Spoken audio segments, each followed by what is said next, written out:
都知道，光复后到1960年代，其实全省呢有超过30多家的这个公营跟民营的广播电台，然后呢有100多万的这个收音机在家家户户，那么来收听这个广播歌仔戏，所以大家都会知道当时候呢广播歌仔戏是非常风行的。可是呢，随着时代在转变，我想很多的人都尤其是年轻世代不知道广播歌仔戏是怎么样的一个表演形态，尤其呢它是一个有家无雅，所以你可能只能听到就是说演员透过他的唱腔，透过他的声音表情，那么在这个广播间里面演绎这个故事或者形塑这些人物。那可是呢，到底是什么录制的方式？那我们其实没有办法一窥究竟。所以呢，今天呢，闽南语呢，在王金英老师的带领底下，那么重新的再现了当时候广播歌仔戏的这样的一个演出的一个行径。然后呢，我们可以透过说，他们之间的这样的一个，包括对于剧本的整理，让我们听到了戏故人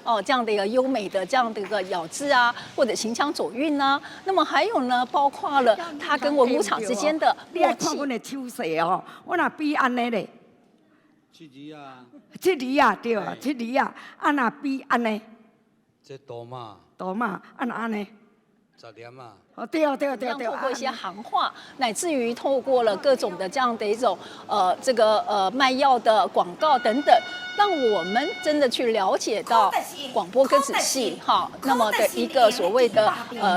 演出的一个样式。可是呢，我觉得王老师他们非常的有心，就是说觉得说除了让大家去认识广播歌仔戏以外，他们也希望透过这样的一个媒介，然后把它剧场化。所以你会看到小咪导演呢设计了很多的这些表演的身段，让它更生动活泼的，让大家去聆听到这些台语之美，也乃至于感受到当时候这些广播歌仔戏，包括它的音效，或者是这些歌仔戏曲调的一些演唱。那所以呢，其实透过今天的演出，我们更可以了解到歌仔戏很重要的这种所谓的咬字、吐音、行腔、转韵。尤其是对于一个演员来说，怎么样透过了这样的一个表演方式，那么来把这个歌仔戏的艺术语言发挥到淋漓尽致。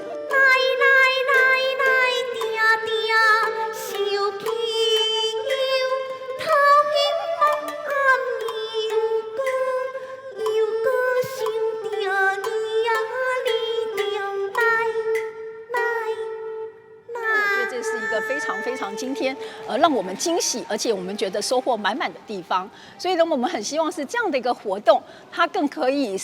推广到包括校园，甚至于是透过一些所谓的乐龄这样让大家重新的去拥抱认识我们这种所谓的歌仔戏之美。那么也透过了这样的一个传播的一个媒介，让这些台语文化重新回到我们的生活里面。